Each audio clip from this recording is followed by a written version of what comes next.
E aí, meus amigos, Revisão PGE, tudo certo?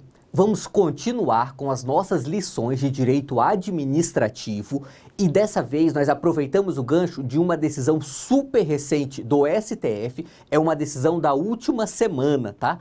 Que trata da revisão geral anual para os servidores públicos. Então o que nós vamos fazer aqui no canal? Nós não vamos ver só essa decisão do Supremo, a gente vai explicar uma espécie de teoria geral da revisão geral anual. Vamos falar todos os aspectos importantes que tem nesse assunto. Por quê? Porque aí você já passa a ter uma visão global do Instituto, que é sempre muito mais interessante do que conhecer só um julgado específico. Perfeito? Então vamos lá. Lição, o tema 15 das nossas lições, revisão geral anual dos servidores públicos. E nós começamos pela previsão constitucional. Sempre que um assunto tiver previsão na Constituição, preste atenção nessa previsão, tá? Os examinadores gostam muito de cobrar a parte constitucional dos institutos, ainda que seja de outras disciplinas, em administrativo, em civil, em processo civil. Se tem um pezinho lá na Constituição, preste muita atenção nessa previsão. E, pensando nisso, vamos lá, ó. Inciso 10 do artigo 37 da Constituição Federal. Vamos ver a redação literal, vírgula, vírgula. Olha só. A remuneração dos servidores públicos e o subsídio de que trata o parágrafo 4º do artigo 39 somente poderão ser fixados ou alterados por lei específica. Ótimo. Primeira lição aqui, a gente ainda nem chegou na RGA. Vai alterar salário de servidor? É lei específica, tá? Lembrando que nós temos o princípio da irredutibilidade. Então, a remuneração não pode ser diminuída, tá? Nem sequer mediante lei. Contudo, se for para aumentar, é sempre uma lei específica que o fará. Observada a iniciativa privativa em cada caso. Você presta atenção no seguinte, essa iniciativa privativa não é só do chefe do Poder Executivo, tá? A iniciativa é privativa do chefe do Poder Executivo para os salários do Executivo, tá? Mas para os salários dos demais poderes, são os chefes dos demais poderes, tá? Isso faz parte da autonomia financeira que cada poder tem no Brasil, ok? Então, observada a iniciativa privativa em cada caso, assegurada a revisão geral anual. Aqui nós chegamos no instituto objeto desse vídeo. A revisão geral anual, que a Constituição já coloca duas regras para ela de cara. Sempre na mesma data e sem distinção de itens. Quando o Constituinte, derivado aqui, isso daqui é da emenda 19, ele colocou sempre na mesma data e sem distinção de índices, ele quis deixar claro que essa revisão era para acontecer de fato anualmente, sempre na mesma data, por quê? Para você pegar o período de um ano inteiro, para analisar a inflação daquele ano. E sem distinção de índices, porque essa revisão geral anual não é para analisar a defasagem salarial de uma carreira específica, ou o fato de uma carreira estar privilegiada em face das demais, ou estar sendo prejudicada em face das demais. Não é para isso que esse instituto serve, tá? A revisão geral anual serve para dar um aumento linear para todos os servidores daquele poder, ok? Essa é a natureza, essa é a ideia desse instituto. Se é para corrigir distorções de uma carreira específica, aí nós fazemos uma outra lei, que é uma lei para reestruturar uma carreira, tá? Agora, essa revisão geral anual não é para reestruturar carreira nenhuma, é simplesmente para dar um aumento linear para todos os servidores daquele mesmo poder. Pensando nisso, vamos ver aqui as características fundamentais dessa revisão geral anual. Primeiro, é uma revisão linear, ou seja, para todos. Só que esse para todos tem que ser temperado com para todos de cada poder ou órgão. Por isso que nós temos um RGA para o Ministério Público, um RGA para o Poder Legislativo, um RGA para o Poder Judiciário, um outro RGA para o Poder Executivo. É muito comum nos estados que o Executivo, por ter muito mais atribuições que os outros poderes, ele esteja com seu limite de gasto com o pessoal estourado, mas os outros poderes não, porque é muito comum sobrar dinheiro, vamos dizer assim, no Legislativo ou no Judiciário e não no Executivo, tá? Isso gera uma certa revolta, principalmente dos servidores do Poder Executivo. Por que isso? Porque ele vê que o colega dele, que exerce atribuições muito semelhantes, ganha aumento no Poder Judiciário, mas ele, porque está no Executivo, não ganha. E a Constituição estabelece que os membros dos demais poderes não poderiam ganhar mais que os membros do Executivo, exercendo a mesma função, tá? Mas esse é um dispositivo constitucional um pouquinho letra morta, assim. Mas beleza, fizemos esse parênteses, fechando esse parênteses agora, voltando especificamente para a RGA, cada poder ou órgão estabelece a sua própria RGA. Abrindo um outro pequeno parênteses aqui, nesse vídeo, eu não estou aqui para comentar a justiça das decisões e como se entende, se é justo ou se é injusto, tá? Eu estou aqui para analisar os aspectos jurídicos que caem em concurso. Por que isso? Porque esse assunto de RGA, ele mexe muito com os servidores e vários ficam revoltados com o fato de alguns direitos aqui não serem respeitados e nós veremos isso ao longo dessa aula. Então, assim, se você gosta ou não gosta do Instituto ou do jeito que ele é aplicado, pode deixar um comentário aqui e a gente debate, mas não é o objeto desse vídeo. O objeto desse vídeo é simplesmente analisar as regras que estão valendo agora para você acertar a questão na sua prova, ok? Seguindo, é estabelecido mediante lei específica, tá? E aí deixe claro que decreto não pode estabelecer RGA, ok? Veja, os membros do Poder Executivo, todos os servidores do Executivo, eles só receberão RGA se tiver uma lei de iniciativa do governador. Apesar da iniciativa ser do governador, é uma lei, tá? Tem que passar pela Assembleia Legislativa, pela Câmara de Vereadores ou pelo Congresso Nacional, a depender da esfera, né? Mas é sempre uma lei, jamais um decreto vai estabelecer RGA. A iniciativa ela é privativa para cada chefe de poder. Então, o RGA do Judiciário Federal, quem estabelece é o presidente do Supremo. Para o Ministério Público Estadual, é o Procurador-Geral de Justiça do Estado. Para os membros do Executivo Municipal, é o prefeito, ou seja, é sempre o chefe daquele poder específico. Abrange os agentes políticos, tá? Essa questão já foi polêmica, hoje está razoavelmente pacificada. Nós temos diversas decisões de diversos tribunais de contas, especialmente do Tribunal de Contas de Minas Gerais, que foi quem fez um trabalho, uma pesquisa bem ampla sobre o assunto e acabou convencendo todos os demais, sabe? Os agentes políticos, eles ganham sim RGA.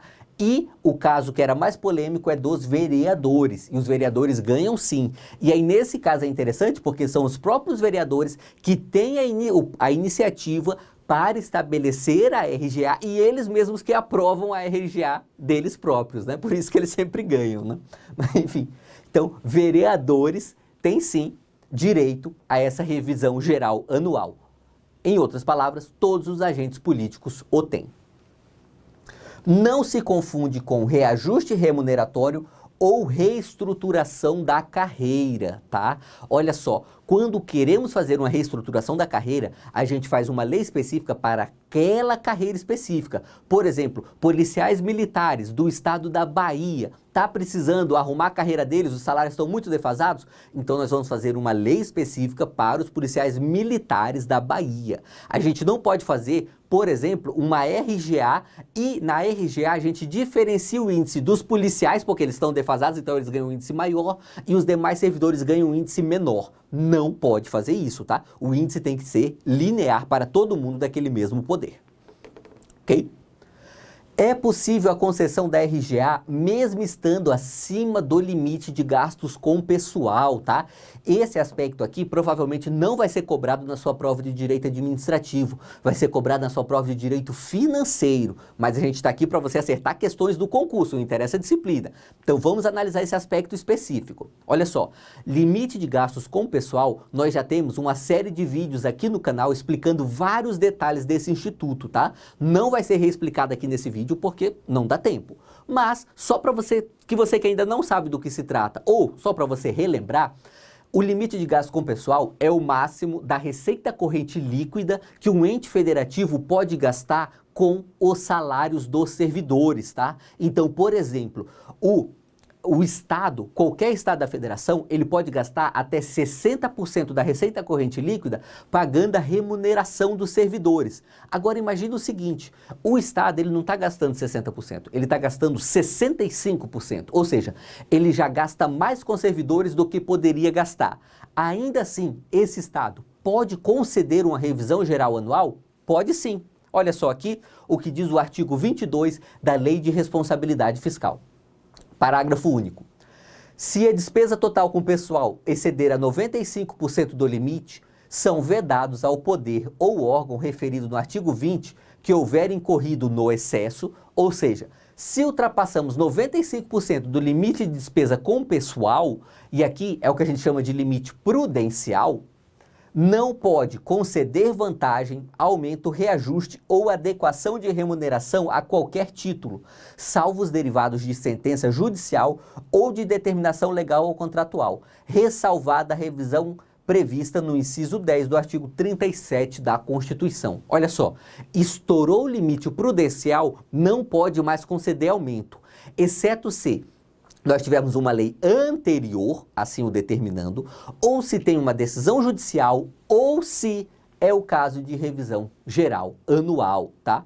Boa parte da doutrina do direito financeiro critica essa previsão aqui, porque ela incentiva o gasto descontrolado com servidores, porque veja, já estourou o limite e mesmo assim você está dando aumento aqui da RGA. A doutrina critica, mas o dispositivo é válido.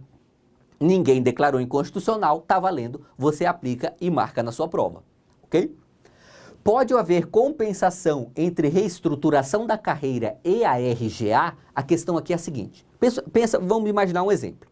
Os professores do estado de Sergipe garantiram uma lei e essa lei estabelece que os professores do estado de Sergipe vão ter 10% de aumento a cada ano durante 5 anos, porque a ideia é dar um aumento de 50% para os servidores, para os professores especificamente, então é 10% a cada ano.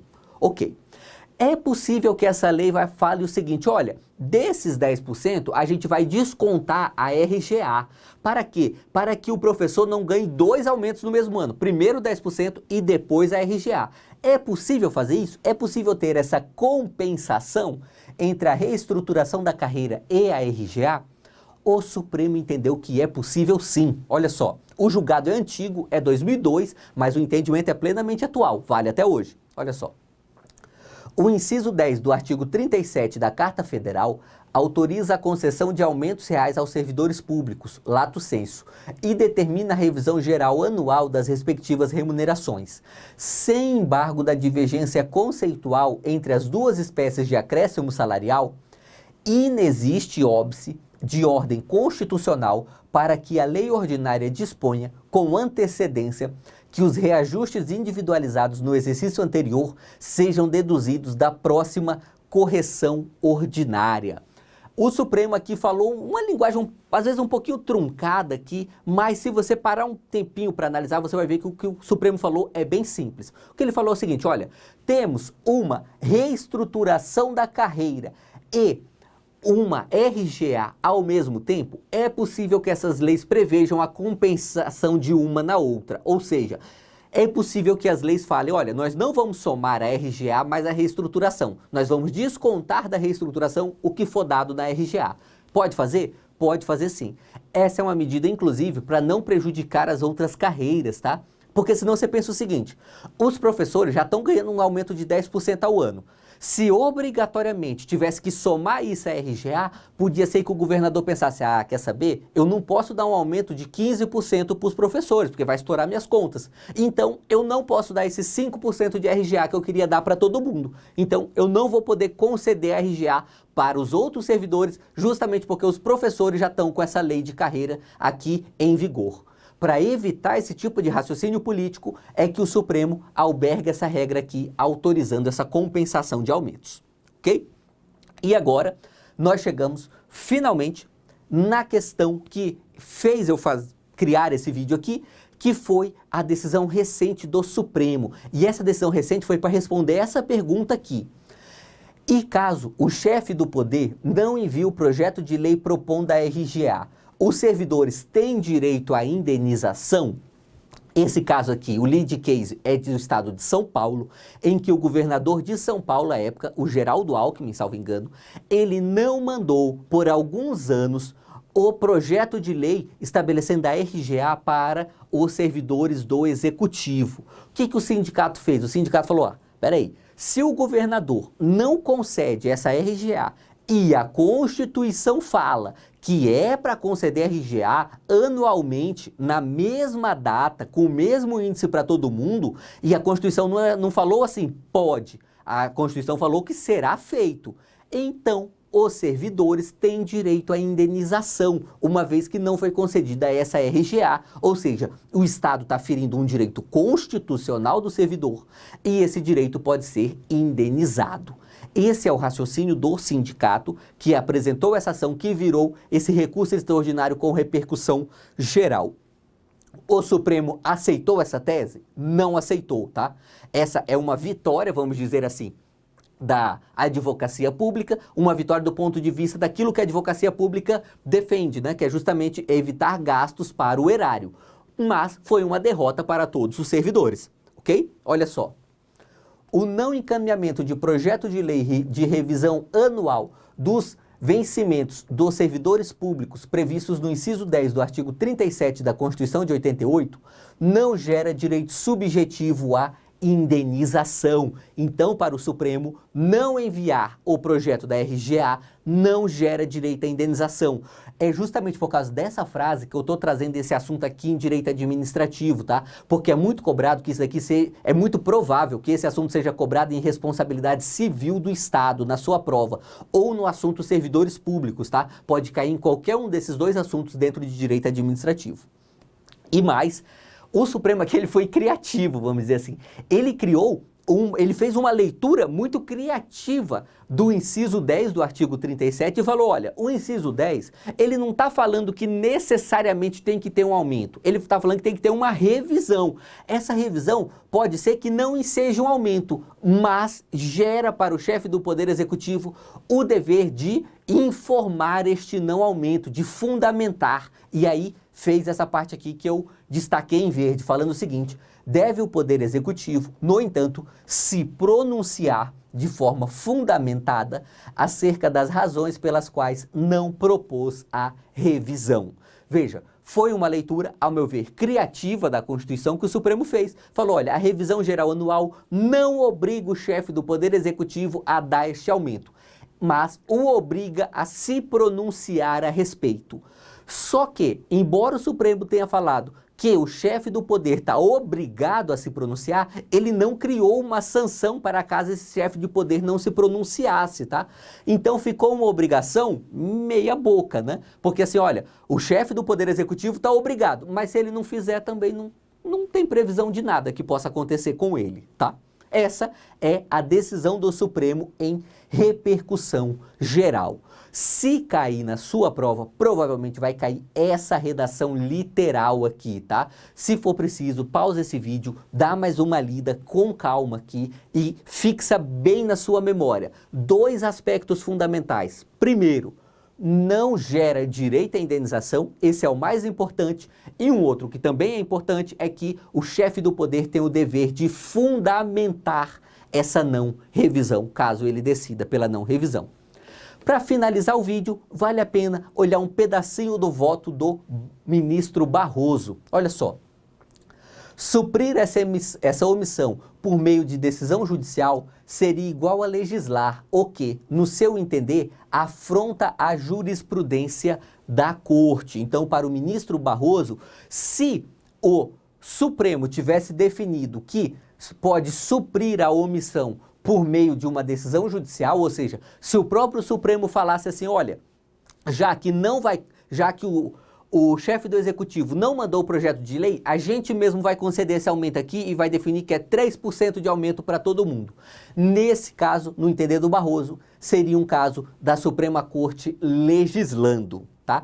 E como nós bem sabemos pela teoria constitucional, a Suprema Corte não pode legislar. Isso na teoria constitucional. Na prática a gente sabe que às vezes eles dão uma legisladinha, mas enfim, na teoria não pode. Continuando o que o Barroso disse, não extraio do texto constitucional comando normativo que vá permitir transformar essa omissão em indenização, com base no princípio da responsabilidade civil. Ou seja, para o ministro Barroso, e esse foi o voto vencedor. Não cabe indenização, porque não tem previsão constitucional para essa indenização, e também não compete ao Supremo conceder por conta própria este aumento. Ou seja, o Supremo, o máximo que faz aqui é reconhecer a mora do Poder Executivo, mas não toma nenhuma atitude mais definitiva a respeito. Essa é a decisão do Supremo acerca da RGA. Beleza? Se gostou do vídeo, deixa aquele like, pode deixar seu comentário aqui, seja um comentário de cunho mais jurídico ou mesmo mais a sua opinião, não tem problema, a gente pode discutir tudo aqui nos comentários do vídeo. É isso aí e vamos juntos!